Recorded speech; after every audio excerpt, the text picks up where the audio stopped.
Bonjour à tous, bienvenue sur Bana, émission de l'Église de l'Arche de Paix, consacrée à l'édification de la famille. Une famille forte pour une Église forte. Aujourd'hui, nous allons aborder le thème « La force de l'homme ». Depuis son enfance, l'homme est conditionné à être fort. Cette force peut être intellectuelle, mentale, physique, spirituelle ou autre. Tout commence dans la cellule familiale, où il reçoit son éducation. Les parents sont alors les premiers responsables de ce conditionnement. Ils guident ce nouvel homme à devenir un homme fort. Ainsi, cette éducation est basée sur l'expérience, le vécu des parents et les codes de la société. Afin de mieux comprendre cette notion de force, nous commencerons par tenter de décrire la force de l'homme selon le système de ce monde. Pour ce faire, il est important de noter que le diable est le maître de ce monde. Et son objectif ultime est de briser toute relation intime entre l'homme et son Créateur. Les Écritures nous disent dans Jean 10, verset 10, « Le voleur ne vient que pour dérober, égorger et détruire. » Le diable, père du mensonge, prétend être le Tout-Puissant. Et c'est pour cela qu'il a instauré dans ce monde ce système de pensée qui consiste à croire que l'on n'a pas besoin de Dieu, notre Créateur. Ainsi, être fort selon ce monde, c'est compter sur soi-même, compter sur sa propre force, compter sur ses capacités. C'est croire que je n'ai pas besoin de Dieu pour vivre et obtenir ce que je veux. Être fort selon ce monde, c'est accepter d'avoir une vie basée sur la séduction pour arriver à ses fins. Autrement dit, l'homme est sur le trône de sa vie et lui seul décide de ce qu'il veut, quand il veut et où il veut.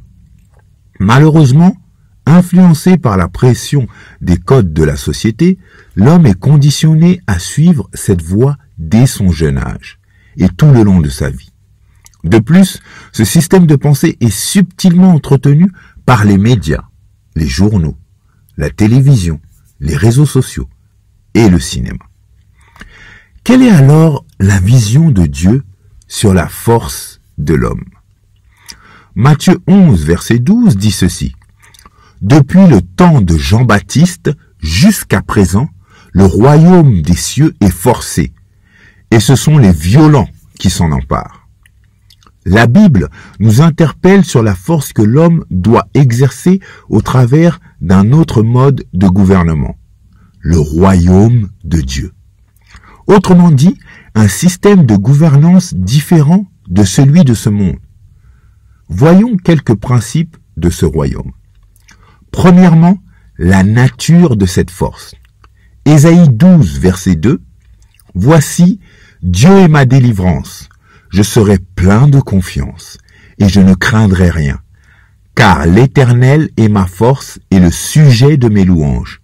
C'est lui qui m'a sauvé. » Clairement, les Écritures nous enseignent à baser toute notre force sur Dieu seul. Reposer notre confiance sur celui qui connaît réellement nos besoins. Un homme fort est celui qui ose confier sa vie à son Créateur en lui faisant une confiance aveugle. Deuxièmement, le salut. Cette force est exercée pour entrer dans le royaume des cieux, c'est-à-dire pour hériter du salut. Mais dans Marc 8, verset 36, la Bible nous dit « Et que sert-il à un homme de gagner tout le monde s'il perd son âme ?» Avant tout, Dieu veut que l'homme utilise sa force pour sauver son âme.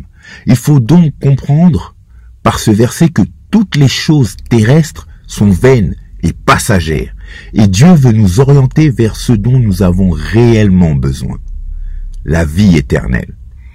Cependant, que veut dire sauver son âme? Il est tout à fait légitime pour un homme de se battre pour trouver un emploi, monter son entreprise, défendre une cause, trouver sa place dans la société, protéger sa famille.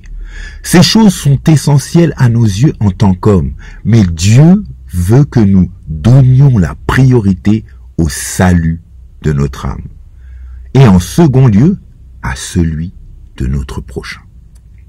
Troisièmement, comment exercer cette force? En faisant du royaume de Dieu une priorité. Matthieu 6, verset 33 dit « Cherchez premièrement le royaume et la justice de Dieu, et toutes ces choses vous seront données par-dessus. » Chercher est un acte qui exige de fournir un effort, c'est-à-dire dépenser, activer une force. En effet, Dieu ne se laisse pas facilement trouver.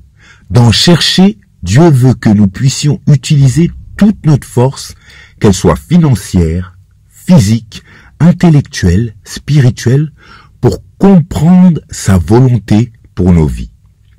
N'ayons pas de réticence à nous abandonner entièrement entre les mains de Dieu, car il dit dans Jérémie 29, verset 11, « Car je connais les projets que j'ai formés sur vous, dit l'Éternel, projets de paix et non de malheur, afin de vous donner un avenir et de l'espérance. » Merci de votre écoute, que Dieu vous bénisse, et à très bientôt pour un prochain numéro sur Bana.